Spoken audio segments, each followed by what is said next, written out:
Let's go. Shout out the mountain and fish. I got Iggy and Woods doing right for the culture. If you just here for the views and the likes and just put out no mic, you a vulture. They let me down, but the raps did it. They let me down, but the switch did it. They let me down, but the raps did it. They let me down, but This is your boy Iggy. It's your boy Woods. You are now tuned in to another episode of Hip Hop Who's Podcast. Guys, we want to appreciate everybody who's been supporting us, man. Tell a friend to tell a friend how you can support me and my brother Woods. We are working hard. Listen, share the video, watch the full-length video, share it to your cousins, your friends, send it to anybody and everybody. That's how you support me and my brother Woods here. Hey, and don't forget to hit that like, man. Yes. Hit that like. Like, share, turn the notifications on, all that good stuff. Yes. We got a shout out to the Family Title League. Yes, sir. It's They're doing cousins, big things. baby. Let's get it. Let's go. But we got a very special guest today with us. He's been on the show before, but anytime he stops by, man, it's just all love. He drops a bunch of gems. We got a brother right now. Ro Russell is in the building. Let's go. Welcome. Yes. Thanks for having me. Yes. We got to Appreciate get it. some claps, man. Come on, We man. got to get some claps, man. We got to get that noise, I like know, I clapping know. noise. Yeah, we gotta get that. Yeah. Definitely. It's been a few times Yes. coming here, so it's always Right. good to stop in. It's always good, man. I wanna, thank you, man, for coming, man. Definitely. It's always Royalty right always here, man. love when you stop by. But I want to get right into it, and I want to talk about, we had a tragic loss not too long ago with DJ Wright. What did DJ Wright mean to you? Well, DJ White was a distant relative of mine, and so we had that uncle and nephew relationship. That starts there. Someone that I, called my nephew and treated him like that. He's a really good kid. He listened. He was a very a personable guy and looked out for people. But he had a lot of potential. 6'7", 235, and can really shoot the ball. And his work ethic was really, really high. And so, we went through that journey to get him to that level because I felt that he could go high major D1 and possibly to the NBA. Absolutely. And for guys who don't know DJ, man, I'm talking about he was so ahead of his time. Like, we're talking 6'8" guy who can put the ball on the floor, but strong enough if you needed him to play the 4 and the 5. Like, he was the true guy. Like, he can play all 5 positions if you needed to. Yes, absolutely. Right? And because he can shoot the ball. I'm talking one of the first big guys that I've seen, like, who can shoot the ball, like, really well, right? And my memories from him is coming to Falstaff. And every time I come by, it's like, yo, Iggy, I got a new one here, man. I got a new one. I'm like, oh, man. It'd be like, yo, match up, Iggy, match up with him. And I'm like, man, this kid is huge. Yeah. Like, I'm talking, right? And this guy's going at me, and he's posting me up, and I'm like, okay, I gotta get on the perimeter, man. And I'm on the perimeter, and he's staying with me. Mm. I'm talking, he's keeping up. I'm like, bro, this guy's the real deal. He's the real deal, So, a fantastic game. If he was able to, stay straight, and he definitely would have been in the league, 100%. Yes, for sure. He reminded me a lot of you, Iggy, when you played for me, because he was 6'7", 6'8", he could handle the ball, play the point, Right. play the 2, shoot the 3. He could mid-post. He could play the 4, face up and spin and turn up and under, or he could be a 5 and body guys and Crazy. front them and That's what I and loved block about some his game. shots and rebound. So he was an all utility guy at a high level. Yep. We played AAU, and he had a trip that he averaged 40 points for the tournament as well, as you did back in the day. Remind my 40 trip Yeah. to Michigan. Was it Lansing, Michigan? Lansing, Michigan. That's Aim High. legendary. I'll never forget it. Aim High, yes. Yep, we were all there. So I remember yeah, Behan so was he- with us. I remember Brian Hamilton was on that trip. Exactly. Yeah. He could do it all, and he worked hard, and he was passionate about the game, and so he definitely had the NBA potential for sure. And it's unfortunate that things happen, and altercation happened in Montreal, and he passed away several months ago. Right. I remember him sign or committing. I don't know if he signed or committed to LSU. He to actually LSU. he actually signed. He was actually committed and signed to Right. LSU, Right. but he didn't qualify. Back then, you had to have an SAT score Yes. as well as the Times have changed. Yeah, the core number and the Yeah. average. It was harder to go D1. Oh my God. You know, Yeah. and he came within 20 points of qualifying, and we actually sent in a waiver for him to be qualified because he had a learning disability, and they still denied him. Right. You right. know, so then he had to go to junior college. And we know what he did at junior Yeah, college. his What did he do first at year. junior college? His first year as a freshman, he led Salt Lake City Junior College in Utah to a national championship. Yeah. And handily beat Chipola College, which was very high powered. Some of their guys went high D1, and maybe one or two guys went to the NBA at one point. And so he put the team on his back and brought him to the championship and was seen that MVP. footage, boy. Yeah, Seen that definitely. footage. Buckets. Yeah. He was different. He was definitely different, man. He's the epitome of scoring all three Oh levels. my God. Yeah. You can see the footage, man, online on YouTube where he's just getting bucket after bucket, and they couldn't do nothing with him. Yeah. Right? And it's not easy, man. Like, I'm talking a kid, Toronto kid, and then go to Utah. Yeah. Like, go to Utah. He's a city kid, and he goes to Utah and handles his business, man. That's it, man. Yeah, Kind of did what definitely. AJ did before AJ, right? Let me go to Utah. Yeah. Exactly, something Right. like that. But unfortunately, some different challenges came with that in terms of he didn't like school. Admit, he just Right. I want to play pro. So if OTE was here, Oh my God. I'd send him to OTE, Right. and he wouldn't have to worry about that and just train and play ball, Right. and he would get to the NBA. But it was an academic struggle for him, and and he was very very, how do I say, very gullible, not gullible, but he was very susceptible to influences, because he was such a good kid. Right. So he listened to that guy, listened to this guy, do that, go over there. And so that also hurt him in terms of staying focused on the path. Got you. And I'm glad that you're here, that we can speak, the positive things about him, right? Yes. I know he passed away, and that's tragic, Condolences to him and his family, right? But I was glad that you're here so we can talk some positive things about DJ, man. Yeah, so yeah. That was important. There's a lot of positives. He's a great teammate. Yeah. He was a captain type guy, positive captain. He worked hard that everybody else had to work hard as well in practices and how he played, that everyone had to follow his lead because it's very contagious. Got you. You know what I mean? Got He you. did for the team. Like, sure, he could score a bucket on anyone, but if someone was open on a three or going back door, He's gonna make that pass. He's gonna make that pass too. Got you. You know what I mean? So he was a really good team player as well, which is hard to do when you're so talented. Yeah, for sure. And young too. Okay. Rest in peace to DJ, man. Condolences, man, to the family. Yes, we lost a real one out there, man. So, I want to move along to the NBA, of course. Let's talk about we got the East and we got the West, right?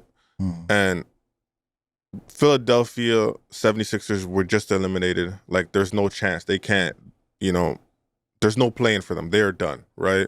And you got the Suns on the West. They're fighting for their life. Right now, the Suns record right now is, I'll tell you, is 35-39. They are they're in the 11th spot right now under Sacramento. Sacramento's 36-38. So they're fighting for their life right now.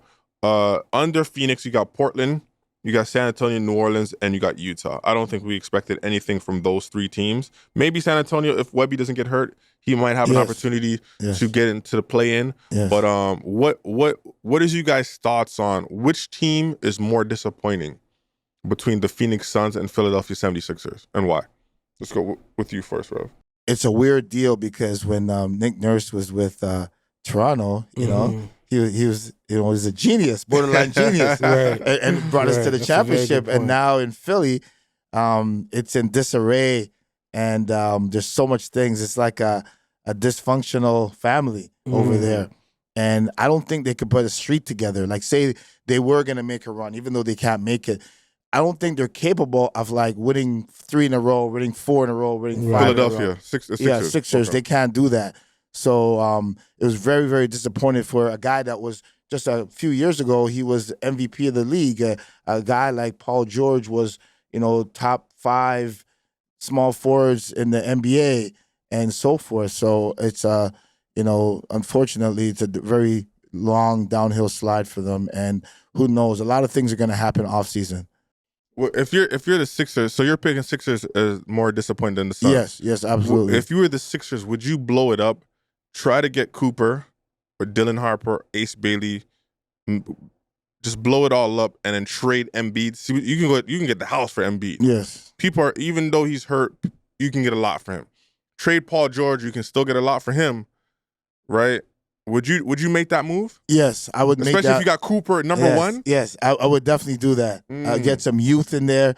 Maybe keep 1 or 2 guys like Tyrese. And unfortunately, they need a different leader, different voice, a different concept, different system. The one that's there, unfortunately, even though Nurse had a really good go at it, is just not working. So I would definitely blow it all up and start from scratch. Right. And because nowadays there's some older, more talented guys that could come in and actually be impact rookies now. So therefore they can be, talented just like the Spurs were before Embiid went out. Wemby went out. Right. And stuff like that. So I would blow it up. Makes sense. Man, What about you? well, for Philly, the one leader that they should have listened to was AI, Allen Iverson, not this artificial intelligence stuff that they actually build their roster around. I believe I remember hearing something along those lines that they used AI to kind of project certain things for Philly. Clearly, that didn't work. Next time, talk to Allen Iverson. That was my corny joke for the day.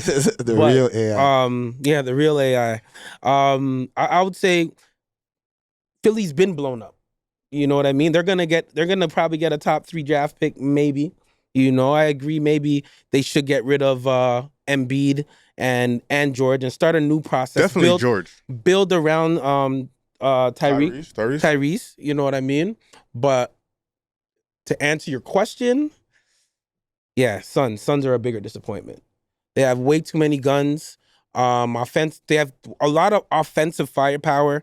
Still not knowing to do what Bol baffles me. They picked up a point guard in Tyus Jones from the beginning, so I thought that could have. I thought that was going to help a lot. I thought that was going to help out a whole lot. Did not. Like I said, KD, leave the weed alone, man, because you're losing patience too quickly. You know what I mean? Like, why are you and Budenholzer having these arguments in public? Budenholzer, I mean. That shouldn't happen, man. I mean, KD seems like he's a head case right now. He's man. Moving like I'm telling you, leave the weed alone, man. You know what I mean? I know he got his girl. You see that shirt he was wearing the other day, man? Yeah. Something about, we got the Rev here, so I'm gonna keep that. Yeah. I'm gonna keep it PG-13. You know what I mean? Yeah, but real talk, man. Like, there's something going on over there in Phoenix, and they need to blow that up. I think maybe Devin should. I mean, D-Book he's in his prime right now. Mm-hmm. Just coming off Year of 10, I think. Just coming off of a gold medal. You feel me? Him and KD. Yeah. And they still can't figure it out. They should fire their GM. Jones? Jones got to go. Really? He got to go, man. I think what he did compared to their championship team, their Western Conference championship team, blowing that up, they blowed it up to have what they have now by getting rid of Paul and getting Beal. It just didn't make sense. There's a lot of moves that look good on paper that just didn't make sense. And clearly, chemistry plays a huge part. And if you don't get the pieces together, I'm sorry, B, it's not gonna work. Guys, this ain't what do you call it? What do you call fantasy basketball? Like, you know what I mean? Where you could put your roster together as long as the names look good and hope for the best. Well, they've been hurt. Like, if we're gonna be honest, like they've been hurt. I don't want to hear that. Raptors been hurt. And you guys shit on the Raptors 24/7. Yeah, but I ain't trying to hear none of that. Okay, but the Raptors are not. No. Any Raptors better. are better than the Suns. The Raptors got 27 wins, bro. They're better than the Suns. Let's go. The Raptors have 27 wins. They're better the than the Suns have Suns. 35. I'm just saying they're better than the Suns though. Injuries, man. Injuries. I just basing off what you're telling me with injuries. They're better. That's all I'm saying. They're better than the Sixers, of course. Of course. Anyways, I'm going to go with the Suns. I agree. The Suns. I don't know if they're blowing it up. KD can't be team hopping the way he's team hopping, man. Like, man, he should have stayed with the Warriors and killed all the noise in his ear. Everybody's hating on him, saying, "Oh, he took the easy way out." He should have stayed and ran 4-5. Ran up 4-5, like right? Maybe even 6. Yeah, because he hasn't won anything ever since. The last time he was in a meaningful playoff game or a playoff game period meaningful, I should say, was back in Brooklyn when Game 7, and it was him by himself, and he was going crazy on Giannis and the Bucks. Right, that was the last time it was meaningful. There's been no meaningful basketball ever since. Like, he made it to the playoffs with the Suns and lost by 30. Like, Edwards is talking crazy to him. Like, it looks embarrassing, right? At this point, he is getting older, but I think what KD needs to do is he needs to take a step back. Take a step back a little bit. Take a step back. Allow these young guys to more flourish. So if he's gonna go to another team like OKC, like they're talking about, don't go to OKC and say I'm the guy. It's just gonna mess everything up. He got to go and be like, no, I'm gonna play my role. I'm gonna play a role. If they needed me to, be a stretch 4 or 3, whatever. He has to play more of a role now. These guys are getting too old. They can't lead the way they used to. Listen, man. And KD wasn't a vocal leader. He's more of, I'll show you, but he can't do that anymore. He can't do it like, get on my back and I'm gonna take you where I need to go. It just doesn't happen like that. Remember how Carmelo went out? You know what I mean? When he went to Houston, and they wanted him to be more of a stretch player, more not the mid-range assassin that he is, right, but just a lot of threes. But you know what I mean? Melo and KD's style is different. They're different, but at the same time, mentality-wise, they're guys. Yeah, they're guys, they're proven guys. But KD only needs 12 shots, and he gonna get 30. Melo needs the ball in his hands. He needs the reps. He needs to shoot. I would say Melo's pretty efficient. Not as efficient. We've never seen a guy who gets 12 shots and gets 30. He doesn't need the ball in his hands. Like, he's gonna get his shots off. Like, I hear you, but Shea and KD, I don't see that's just one team that I'm thinking, right? Right. But what I'm saying, he needs to, if he's gonna do that, he needs to step back a little bit and let these young guys do it. Because there's speculation that he might go to the Spurs. I heard that, and I heard that. That kind of makes sense, that he could play with Fox and the CP running the show. And is the CP retiring? Or is that fake news? That's fake news, I think. He's not ready to. He's not like that. He still has some life left in him. Right. Maybe his role might be different. They don't need him to score as much now. Right. So he's a backup now? Yeah. No, just be a point guard and let Darren Fox be like the combo that can bring the ball, play the point, but also score. Then you have KD, and then hopefully Victor gets back in the mix. Right. Plus all the other role players they have. So that Spurs make sense a little bit. I agree with you though in terms of his role needs to change. Change. You know what I mean? The same way that even though Steph isn't ready to retire, leave, whatever, he took a step back when KD came to the Warriors. Yeah, he did, and it helped to for them to win a championship and almost win another. So I feel that he does need to step back a little bit and not think that he's a guy wherever he is. He'll always be remembered as one of the all-time greats. For his size and his position, what he does. But unfortunately, Father Time is coming around. Was he 36? About to be 37 this year or 38 this year? Right. Yeah. Damn. Anyways, let us know in the comments where you think KD should go. Also, I want to ask you guys this question. Who is the most or more disappointing team, the Phoenix Suns or Philadelphia 76ers? Talk to us in the comments.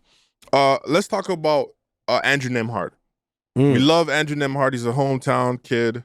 Point God. Yes, shout out to his dad, Claude. Wonderful man. Great guy. His brother is doing wonderful things in Point college. God.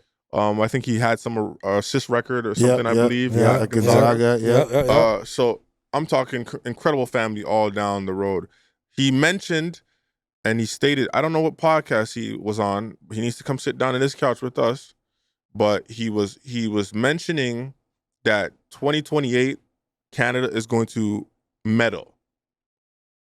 But I didn't like To me, he should have been like, we're going to win gold.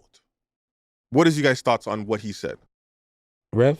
Well, as you know, I've grown up with his father, Claude, and shout out to Claude for being the president of the OBA. Right now, it's great to have a brother at the helm of Absolutely. that organization. That's Definitely. big time, and a lot of changes are coming. And but in regards to him feeling that they're going to medal, I think they should have medaled this past in Paris, and so I think with added inclusion of some legit bigs in terms of Zach and maybe another that's out there, they could do that. Having Wiggins in there as well and making sure all the negotiations with the different NBA teams and their guys' contracts, I think that there's a great opportunity to medal for sure.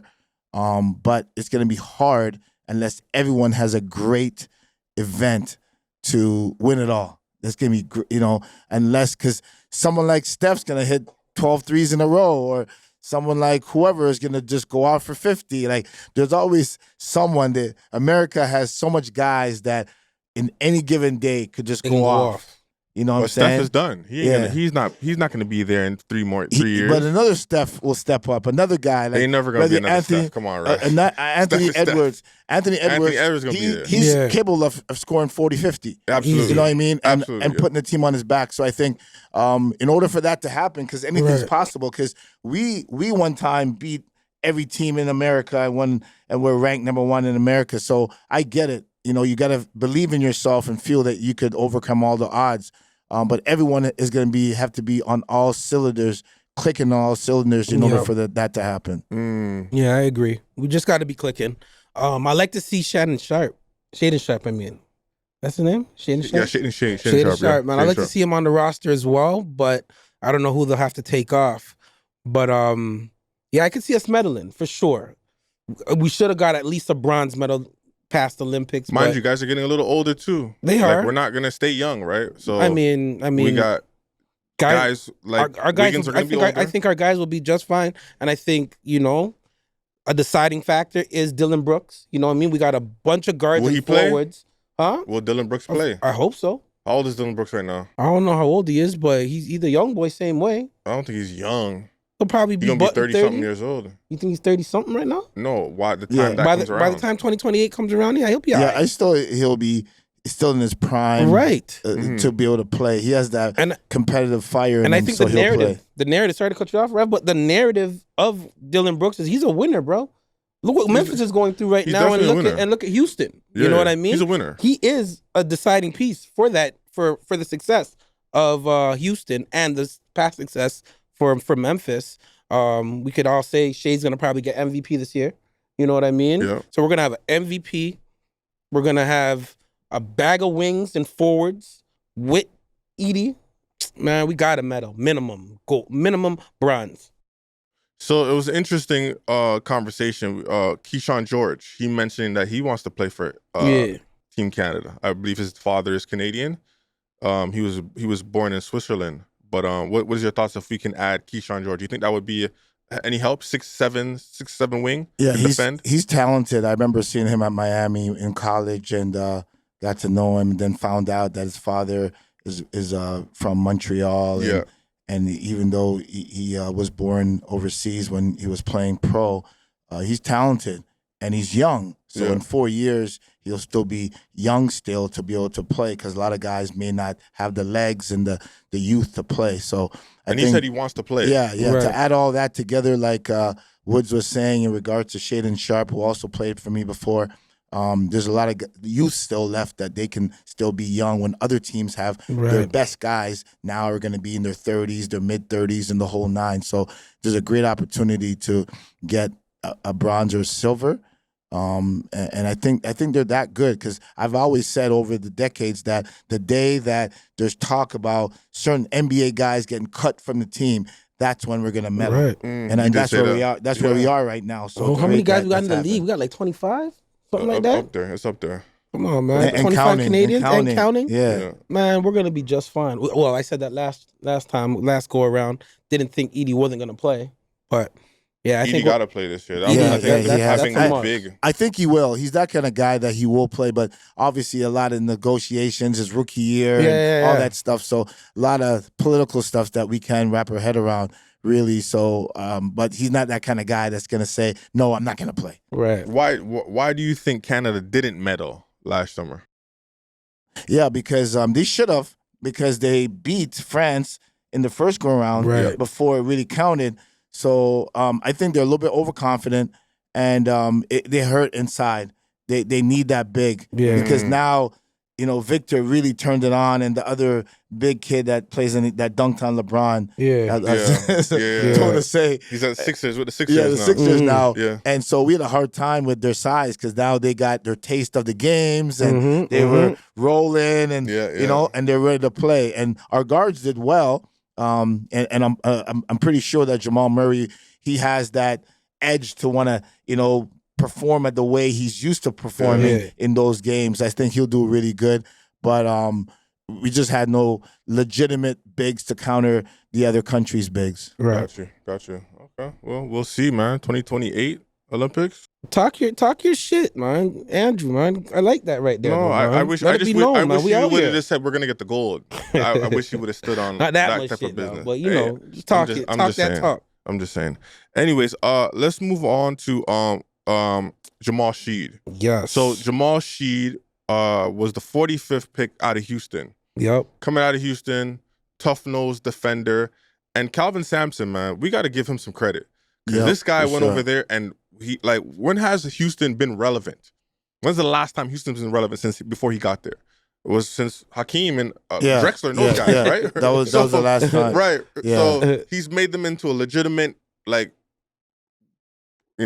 proper program where he's getting McDonald's All-Americans now. I think Percy's Masterpiece son signed with him. He hasn't got any real minutes, but he was a 4-star, right? Coming out of high school.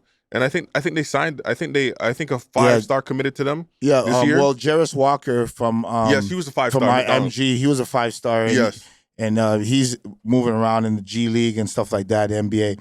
But now they moved up to the Big 12, and now they're very, very high level contenders for the national championship this Every year. It's like this. And a big shout out to Coach Sampson. Yeah. They kind of did him wrong in Indiana back in the day, just for one text.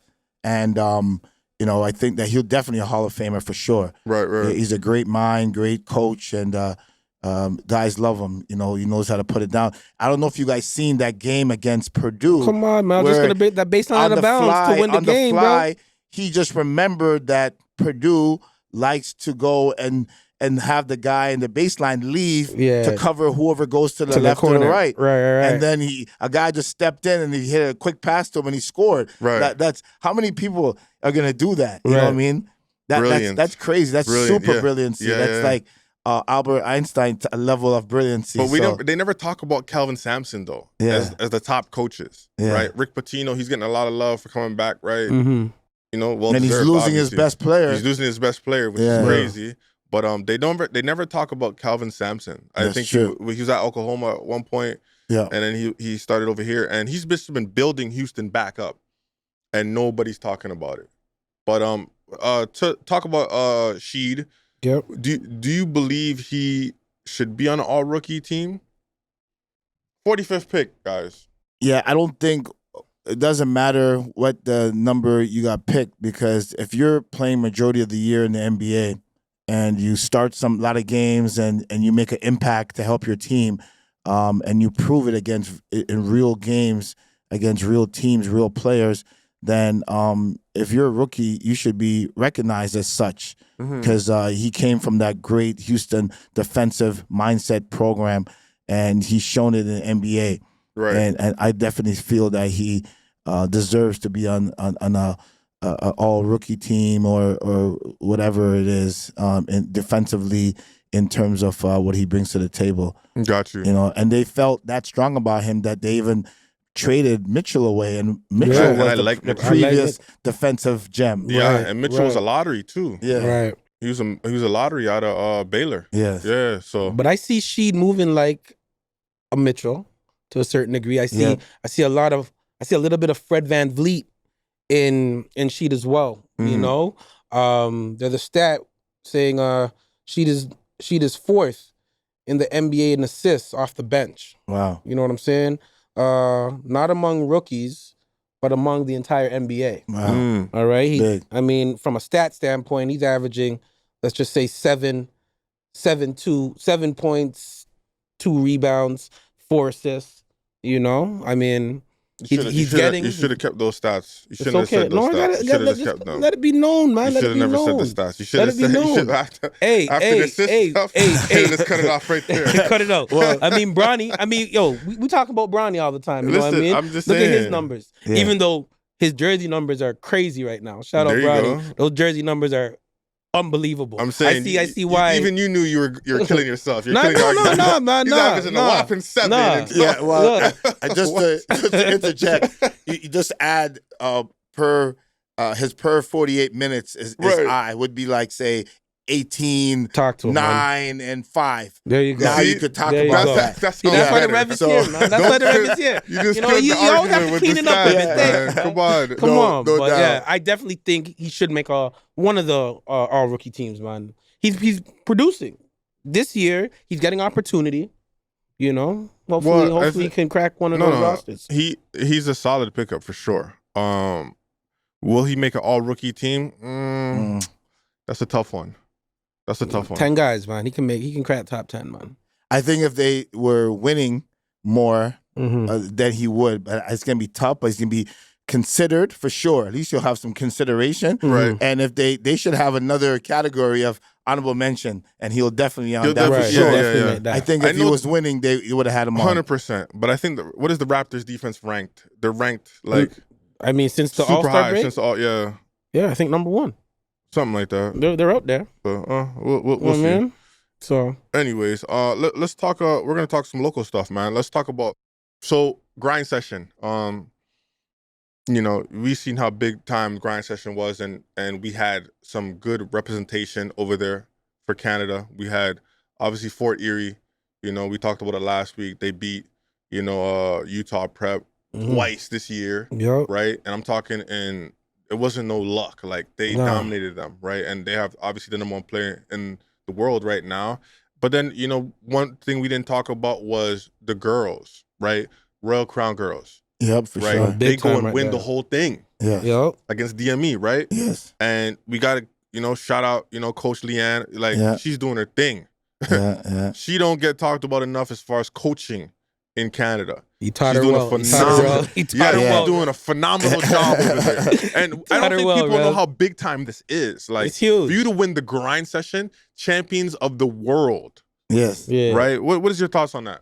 Well, yeah, people don't understand how big that was. You're basically saying that my team is the best girls' high school team in the world, Yeah. even against all the top American teams. You know, so the daughter has done a great job this year in getting the chemistry together, working with those girls every day, Yeah. making them understand. And now you really see that what a coach's place is in a team, Right. and have them, you know, will go through the trenches for you to do what they have to do to overcome all the odds against the American referees and the atmosphere and all the different obstacles they had to overcome in terms of them versus the world. And big shouts out to Patrick Shaw and Yes. Chris Exelis for the work they've done. But Phenomenal Coach job with Lee, the ladies. Yeah. you know, she's done a great job, and she definitely deserves an opportunity to be coaching Division I or in the WNBA She or don't get a whatever shot, for for sure. sure. So that's the plan. That's the next step for her. And shout out to Chance Berry Yeah, and man. Divine and Believe and all the girls that they got over there that put that work in. Definitely. Yeah, for sure. It was good. It was good to see Chance. I know she's been in and out of the roster lineup and all that good stuff. But yeah, just to piggyback off what you were saying for the coaches, there's so much work that they have to put behind the scenes that nobody talks about. You know what I mean? For sure. Managing personalities, obviously making sure their game is at a certain level, making sure their grades at a certain level, and to take that with all that responsibility and go over to the States and get the dub, get the chip, in the grind session, man, salute. Got to. Salute. This means this is so big for Canada because, right, even though Fort Erie didn't win, like beating Prolific Prep is hard. Yeah, Prolific Prep has their numbers. Like still. Darren Peterson, he's very good at basketball. Like, he's very good at basketball, right? Right, Yeah. and you got Nico on his team, and like they're loaded over there, right? They're loaded. But Fort Erie, they they did beat Utah and go to the finals, right? That means something. Yeah, like sure. we've been represented by Canada like really well over there. Like what does this say about Canada basketball? Like we got 2 teams in the finals, right? Fort Erie, Royal Crown, Right. One wins, obviously, they lose. But what does this mean for Canada basketball? It's not saying a lot. It's saying to me, it says so much, and I'd like to get your input on this, Coach Rev, in regards to just the gap, the talent gap between the States and us. I feel like it's closing very, very quickly. You know what I mean? There's still a little gap, but it's definitely closed a bit. Let me stop him real quick. Let me stop him. But so I was talking to a coach, and he was mentioning, I won't say his name, but I was talking to a coach, and he was like, man, like there's so many Canadian teams now, and they come out to the States, and they just be getting slapped. He goes, why don't you guys put the very best together, and maybe have 2 or 3 teams and come out and win some games? Are you talking about AAU or prep? AAU, prep, all that stuff. He's like, he's just stating like a lot of Canadian teams, it's like they just come out here just to come out here, right? And I know we mentioned it, and like the last time that I can remember, like obviously Canada's been winning, right? But we go out there and they join American programs and stuff like that, and they win, right? The last time I remember, like when you were out in Vegas, the team in Vegas, and you won that, like that's where it's bringing me back to. I know this is prep, and obviously it was AAU, but to win such a big time event, grind session is big time. Melo Ball, all those players came through the grind session. Right. They all came through the grind session, right? So much NBA talent came through the grind session. And to see, Fort Erie at the top, and then to see, Royal Crown at the top, it's just bringing me back when you were over there in Vegas and you guys won that team. And that's when that Adidas Vegas was like, that was the biggest tournament ever. You win that tournament, you're solidified, right? So what is your thoughts with that? Do you think Canada should, shrink maybe? Because there's so many, I go outside, I see an AU team, man. There's so many preps. What is your thoughts on all that, man? Well, there's a lot of levels to this in terms of that's a great opportunity to get together and form a super team and go down to the States and win it all. But that won't, I don't want to say ever, but I don't think it's going to happen. I think there'll be some collaboration. Like, for instance, I'm doing that now where I'm collaborating with a couple other organizations for AAU. Gotcha. And now we're going on a stronger team, the best of each organization's players, and we're going into different circuits, an Adidas circuit. And I think there's stuff like that will happen, but I don't think that every team, because the problem is there's Nike affiliated teams, there's Adidas affiliated teams, and there's Under Armour, now there's Puma, and now there's New Balance. And those teams, because of their funding and trying to help the kids that are not the top players, that won't happen like that. But it will happen in some degree. Right. And they could still win.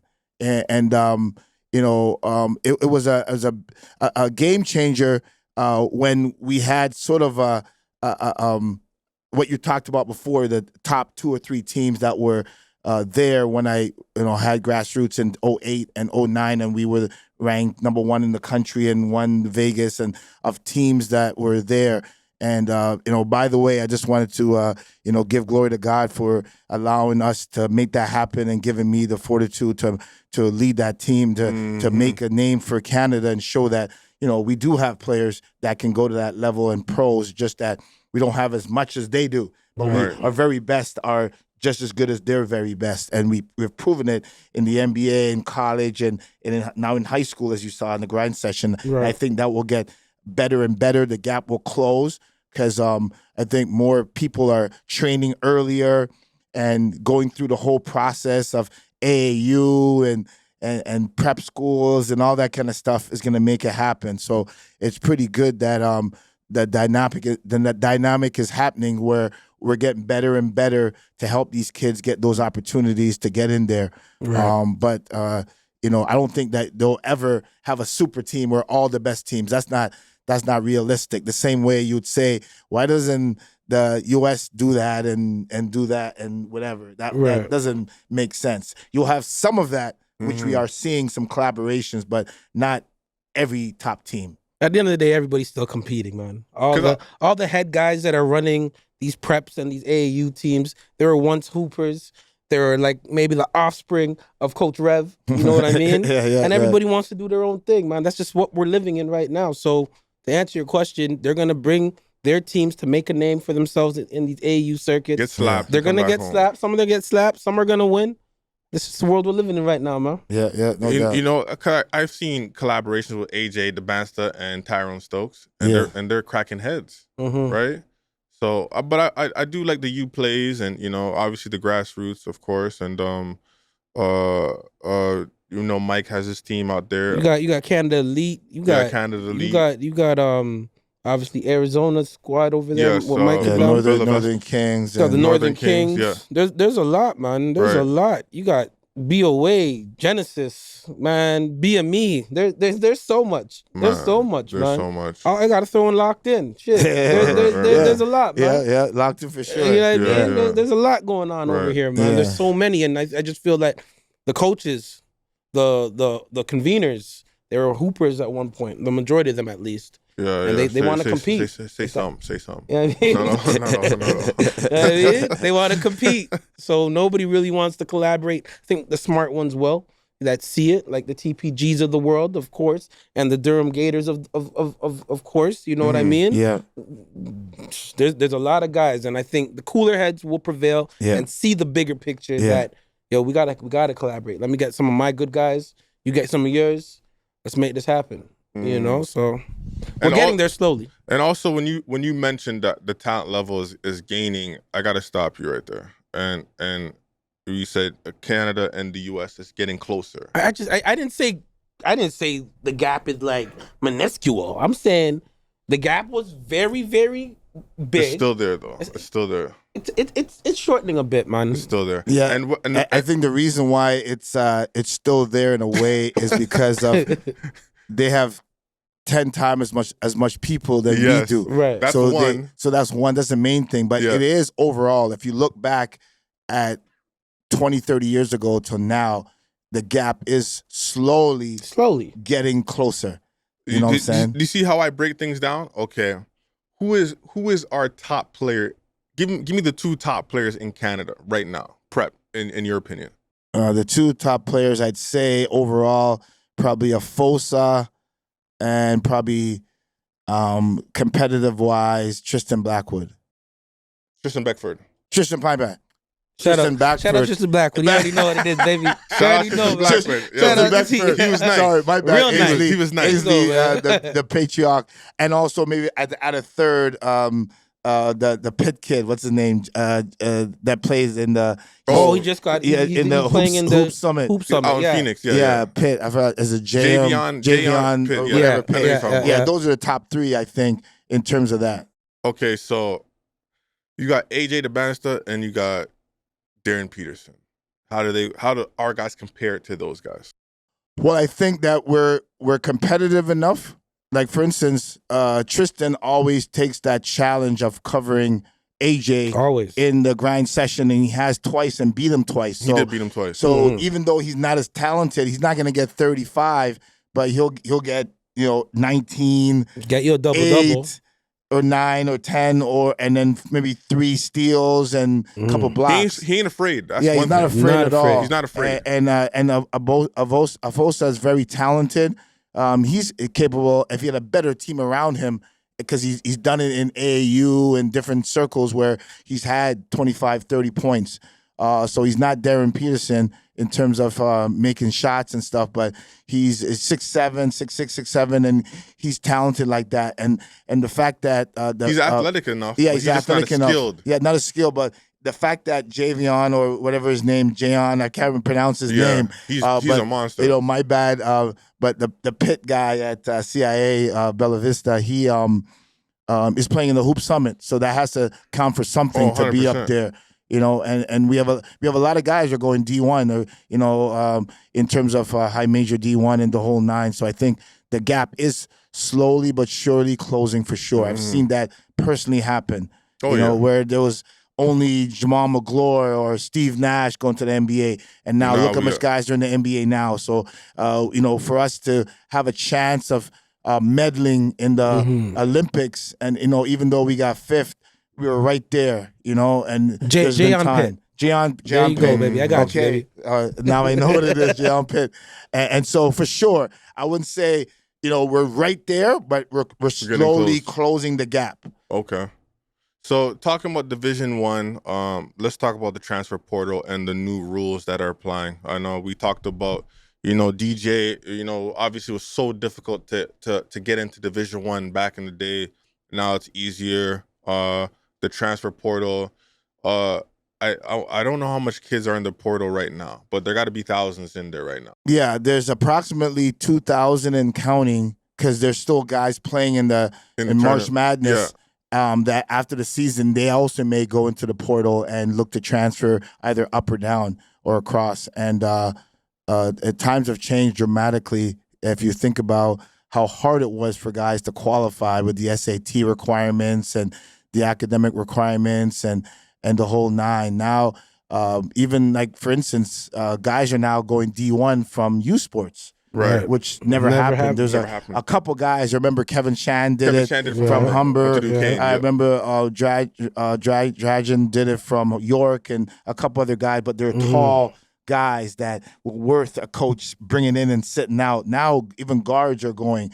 Multiple guys are transferring from U Sports and starting and having good careers in D1. So it's a lot easier. And now they can go there, and you don't have to support them, because they can support themselves with NIL. Now there's revenue sharing as well on top of NIL, and a lot of opportunities for these guys to be able to transfer and play right away and not have to sit out and those kind of things. So it's a good time for players once they get in. Now the challenge is getting in, because now it's harder for the high school and prep kids to get a scholarship now, because coaches are now more focused from, say, February to July. They're more focused on transfers. So that window from July, August to November, December is when the high school players, it's their time to shine. Now they have to put that work in for the coaches to come see them and like them and offer them, because they get put in the back burner, like I said, from February to July. So, you know, you got to be strategic. You got to plan it out. You got to use your resources and just work extra hard. So it could be done, because as you see, guys are getting scholarship still. If you're 4-star, 5-star, you're getting in. Some of the partial of the 3-star guys are getting in, but the other 3 stars or 2 stars, the hidden gems, they're not getting in. They may have to go to JUCO and then go from there. They might have to go D2 and then go D1, or they'll go to U Sports or OCAA. OCAA or U Sports. OCAA and U Sports. We've yet to see, other than Kevin Shan, who did it way back when he played for me, the next step is for OCAA to have a guy from college go D1. So that could happen. Didn't Frank do it? Frank Mitchell did it as well. He just did it. Yeah, he did it. He's in the portal. Yeah. So so it's rare. It's rare. It's Most rare. did it from Humber, though. Yeah, but shout out Humber. Humber's the spot. If you want to go D1, that's a legitimate JUCO opportunity there at Humber. Shout out to Omar Miles with the Coach Miles, national championship. Yeah. And also shout out to Daryl Gren, close Daryl Gren, winning the AUS U Sports Championship and going to nationals. So there's great coaches out there. That's a Westview alumni right there. Let's go, man. Yeah, definitely. So okay, we had Denham Brown. Shout out to Denham Brown. He was on the show quite a few years ago, actually, and he mentioned, I'll never forget this, when he was talking about transferring, and he just said, you know, I can't remember exact words he said, but he was kind of saying, like, you know, what do I look like transferring? Like, because I asked him, was that ever a thought? Right? You got all those guys who came in. Right. Like, I don't know a guy who played with more NBA guys on a college team. Yeah, and definitely. still All made it time. out. He's all time. Yeah, Most and guys still he made played. it out, scoring over 1,000 in his career, Very winning impressive. a championship, having a couple of Big And East still getting championships, drafted. still Yeah, getting still drafted, getting second drafted. round. Like, to me, like, he thugged it out, right? And, you know, we asked him, you know, would he ever, like, did he ever think about transferring? And it was like, never. The portal is here, and I see some kids, man, you know, example, the kid from St. John's, he ends up getting benched in some late seconds of the game, and they probably should have won that game, right? I'm not saying that was the exact reason why they lost, but you know, according to some people, they feel that way. And now the kid is entering the draft. He was the Big East Player of the Year, their best player, average 18 a game. I forget the kid's name. R.J. Lewis. RJ Lewis. And now he's like, I'm gonna go test the waters in the draft, but I'm going to the portal. Do you think this portal thing has become an issue? Because now we're seeing guys going to like 4 different schools In 4 They're going- 4 years. They're Like, going. They're 4 for 4. Yeah. And there's been some guys that are 5 for 5. Right, You know, right. based on the COVID. the and COVID shit. year, Yeah. and the super senior year, and Do you- the extra year, and all these different things. So Like and you know, some of our Canadians, man, like, man, they are in that portal. Like, they are in that portal. I'm mixed with it because I understand your coach gets fired. It just wasn't a fit, or whatever the case may be. Rather than, you could thug it out, but if there's an opportunity to go in the portal and go to somewhere else where you trust, that looks more open for you there, than a coach that's stable, a different style, you know, just the same way that you see all these coaches are now getting up and leaving. Coaches are getting job during March Madness. Yes, and they have to crazy. leave. And have to leave right away. So Right. therefore, why shouldn't the players get that luxury as well? So I think that overall, it's good for the players to get paid for their services and their time and their efforts, as well as being able to transfer and play right away and look at another opportunity. I think that if Denham was in the portal, if the portal was going on when Denham played, he would have transferred. Come He would on, have Red. You think transferred. so, Rev? Yes, he would have transferred because Denham, you hear that, man? yes, he would have. Yes. I put a stamp on that because the reason why he didn't is, sure, he wants to look like he's going to thug it out and stick it out as well. But the major reason now, you got to sit out. You have to sit out if You you have to sit transfer, out. right? If you don't have to sit out, you have an opportunity to go at the same high level because you would have got the same level of schools to go to. And, he definitely would leave. And now add NIL to that. If he has an opportunity to transfer and play right away, let's get NIL. He's Oh out. man, he's out. Get $500,000? Yeah, he's out. Let me He's get taking that that. He's $500,000. taking that. He's out. Yeah. He's out. What is your thoughts with this whole transfer portal? I have that. Getting out of hand? It's getting out of hand in my eyes. What are we teaching the youngins in regards to when adversity hits? You run or you deal with it. But you have NILs. I get it. You know what I mean? There's dollars now. There's a lot of dollars at hand. There's your coach getting fired. Back in the day, your coach gets fired, you're stuck. You know what I mean? You can't transfer without sitting out. Now, if your coach leaves, you can leave too and still get a chance to play. I get it, but I still have that old school mentality. Teach your kids to be tough-minded. Like, you know what I mean? Finish what you started. And that's just my stance on it. Finish what you started, but I understand. I think they should put a cap on it. I think you should be able to do it at least once. After that, you got to sit out because now, like, 4 for 4. This ain't Wendy's, man. Come on, man. 4 for 4. Yeah, definitely. What are we doing? Yeah. They did a couple years ago have a cap on it where you only could transfer once. And not sit out. Yeah, but then different players were suing the NCAA over those things. The same way that one player sued the NCAA for not being around for the the transfer portal and the NIL, and he was able to get an extra year because he played JUCO 2 years, and then he didn't get an opportunity to get NIL and JUCO and this and that. So now players get an extra year to play. So I think that it's changing. It's changing for the good overall, but there should be a cap for sure. Now they put a cap on it where the transfer portal it starts March 24th and it goes until end of May. Right. End of April, I should say. So therefore, they've closed the gap because before it was open. but now they closed the gap. So I think if they made further restrictions to it, then it'll be good where it's good for the coaches, it's good for the players, because players love it because now coaches don't have to babysit kids. They know exactly what it is. They've been through it. They know how to play, and it helps the coaches.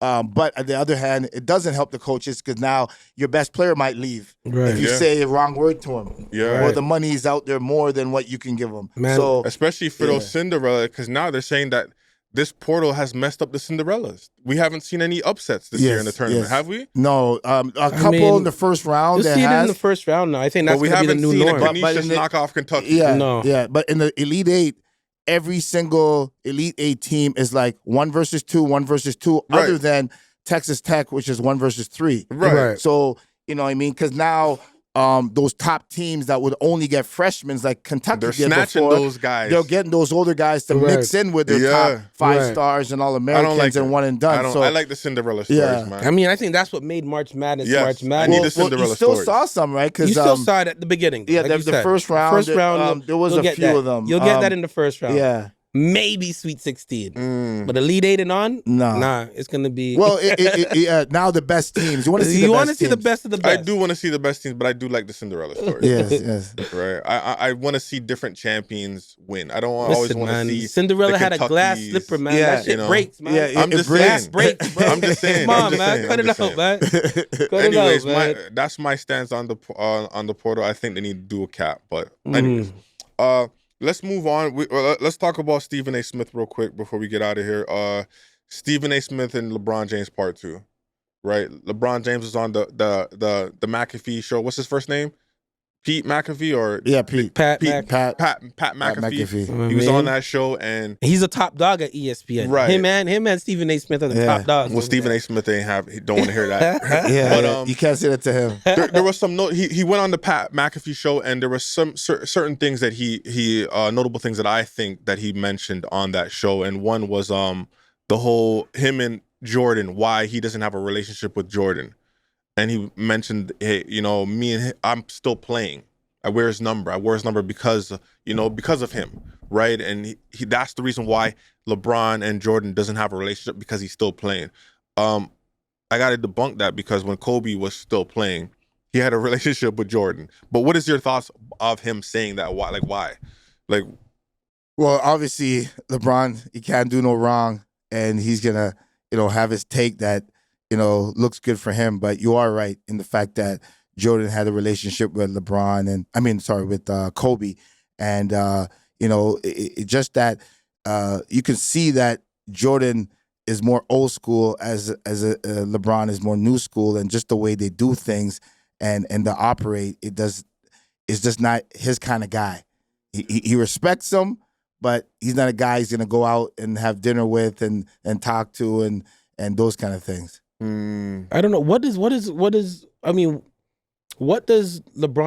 LeBron knows deep down him and MJ will never be cool. Like, you don't remember Miami versus Charlotte? There was one time LeBron had a breakaway and looked directly at Jordan on the bench. And he was sitting at the end of the bench. Right. And he dunked that. He looked at him and then dunked it. That's the ultimate sign of like, yo, bro, this is my league now, bro. Like, I think the narrative of everybody wanting Jordan and LeBron to be cool, it's not like that. LeBron is like the leader of this new school that just shits on the elders. That's just what we're at. He was disrespecting That's where we're at the 70s. right now, man. That's where we're at right now. Yeah. There's no more sugarcoating it. I'm glad, and I think he's doing this because he has a podcast coming out, like this side of LeBron that we're seeing, going on the Pat McAfee show, on ESPN, not going on First Take, getting his son in the league, flipping, even though Bronny James, like I said earlier, his jersey's probably one of the hottest selling jerseys out. You feel me? Like, he's doing it his way, man. He has... I just recognized that he has his own podcast network, which thing has a little deal in that he has dealings with Draymond Green, and he helped put on Shannon Fry and Jefferson. Like, He's doing it his own That's way. why they got to speak the way they speak. You know what I mean? But I'm just saying, like, he's doing it his own way. We can't. And some of them are signed to Clutch too. Let's not get it twisted. You feel me? The way this guy is doing it right now, He's creating his whole narrative himself, the way he wants it to be created. man. What are we really talking about? You know what I mean? I feel like Stephen A. I remember Stephen A. was talking about journalism integrity and saying there's a difference between real journalists and podcasters.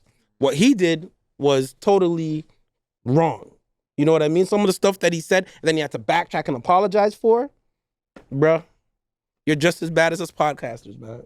You know what? I want to say I believe what you're saying. I agree with you on the fact that LeBron is not.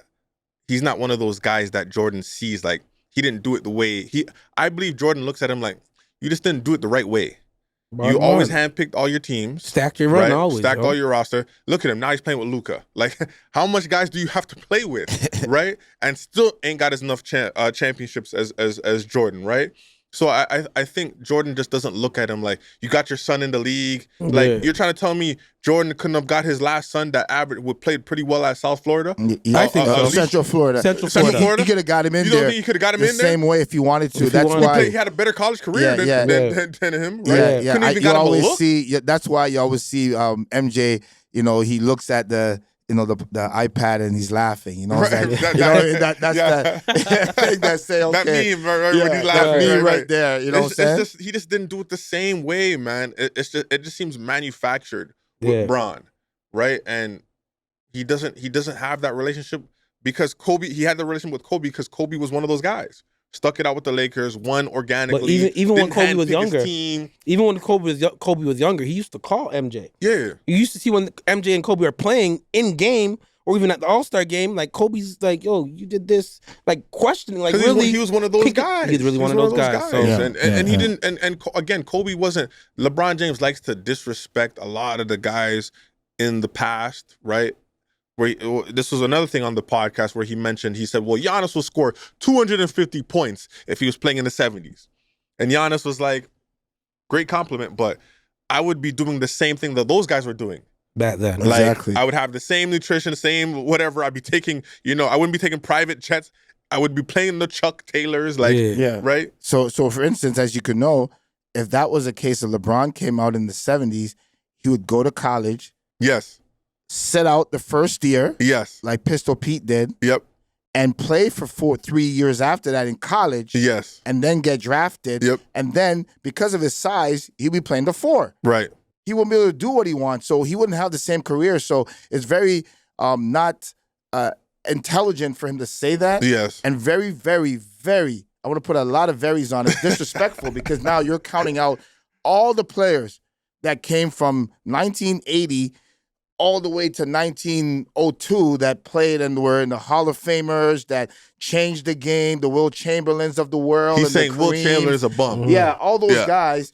Now you're saying you're discounting all of them. Yeah. Right. There's no way in the history that Giannis is scoring 250 on Will Chamberlain. Chamberlain may have 15 blocks that game against And Giannis. Giannis can't even Yeah. score. And, yeah, can't and he shoot. would have a Can't even quintuple shoot. double. Facts. If someone's a young whippersnapper is trying to step up against him and say, I can play at your level and get 250. So Yo. And another thing is, it too, wasn't good that he said that. Another thing you mentioned, like, now we put Shaq in 2025. Shaq might be stepping out shooting threes. Yes. He might be pulling, he did have the little handle where he's pushing full court. Yeah. Imagine that in transition right now. Yeah. Going all that'll the be way. different. That'll be So different. again, things are different, Nah, man. I And felt that. It's not actually I smart felt to that say. right there, Rev. I felt that right Yeah, there. yeah, Like, yeah. you It's held not it- actually smart You to held say. it down. You held it down Yeah. for the pioneers. Definitely, game, but man. not just subjectively, objectively, because it's easy to say, yeah, look at those guys, they're plumbers and they're this and that.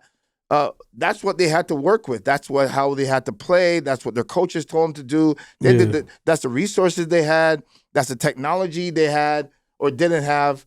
That's how it was. And so if they lived, so for instance, I would say to some guys, I say, put Larry Bird in this generation right now. And he doesn't get a back injury.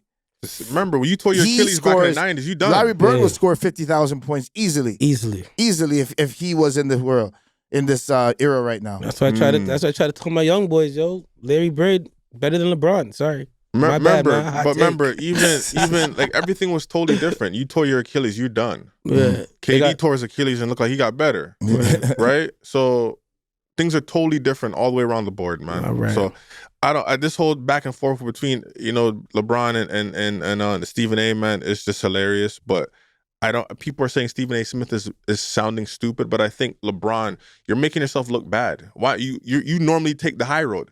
Why aren't you taking the high road now? Yeah, exactly. Take the high road, yeah, man. Exactly. If you're bothered by what Stephen A Smith said about your parenting, or are you upset about what he said about your son? Right? It is what it is, man. You've never said anything like we're talking about. Skip Bayless was talking about you for 25 years. Yes. You never said not one thing. Yeah. Right. Absolutely. Yeah. And I think it was orchestrated for him to actually do that on national television in that, Yeah. in that Yes. kind He knows of exactly what he's doing. scope, because that's the first time ever someone confronted a journalist Yes. about that, about the issues about either it could be your son, it could be you, it could be your parenting, whatever it is, but you could easily pick up the phone, you could easily see them. That's how they used to do it back in the day, right? Yeah, but now you confront him right there, so there's orchestrated, and now you wanted to make yourself relevant, and you now it kind of in a way hurts his legacy or whatever, because now it makes him look like a complaining soft father, AU father, whatever it is, that he didn't need to. Yes. He didn't need to. And he already said, I don't flop, which is just absolute. Like, come on, brother. That's a bold-faced line Come right on, brother. there. You're one of the LeBron said, I greatest don't ever, flop, but come and on. I don't get the whistle. I barely get the whistle. Brother, the Lakers are always shooting the most free throws. Every time you watch the game, they shoot more free throws than the other team. Right. So, and then say you don't flop? Adam, we need you to come with the illest B-roll for this. All the flops. Like, come on now. LeBron don't flop?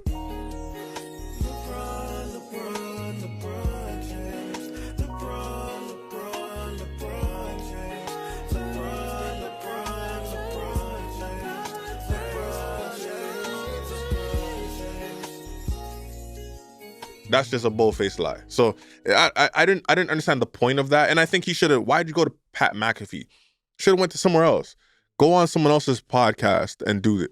Yeah, or do it on your own podcast. He has the narrative there because obviously there's some interworkings there where he did it because he knows him and Stephen A. Smith don't really rock with each other. Yeah, so exactly. that was the whole and thing. not to negate LeBron is one of the best ever, but that kind of tarnishes his name a little bit by doing all the little things he's doing, which is not necessary. Yeah, you don't need to do it. You don't need to do that. Have we ever heard Jordan talk about, I'm the best, I'm the GOAT now? Like, he just, whatever you guys want to do and talk about it. He'll always shout out Dr. J, the man's before. Yeah. But he's never out there, like, he doesn't talk about this debate because he doesn't need to. For what? He doesn't need to. The GMs and the executives and the coaches, the players, they'll say it. And they have been saying that he's the GOAT. Yeah. You don't need to say it yourself and have I think it makes people, LeBron look insecure when he does it, like when he talks like this. Absolutely. Anyways, man, this was good, man. Good content. That's all I have. We want to shout out Rev. Hold on. But Rev, I know you're doing this thing at Uchenna. Yeah, for sure. You know what I mean? You did your thing at Crestwood. You know what I mean? Yeah. Now your new project. I was like, yo, how are they gonna start? First of all, Uchenna is just a factory building, it looked like. You know what I mean? Yeah. There's nothing in there. You guys put a gym in there. You actually put an academic space in there. You got players in there now. You know what I mean? You want to talk real quick about the evolution of Uchenna and where you see it going? Yeah, definitely. Well, first of all, obviously I have to give, shout outs to the greatest ever, Jesus Christ, my Lord and Savior. Amen. For giving me an opportunity to still be doing this thing after, I'm in my 50s now and I'm still at it, strong and healthy and vibrant. And, we put some really good work at Crestwood to build it up to where it's self-sustaining and the guys are still doing their thing over there, but just felt there's time to move on and take on another challenge. And, I hooked up with some people at Uchenna. Shout outs again to Dave and Claudia for the great work that they're doing over there and the rest of the staff over there.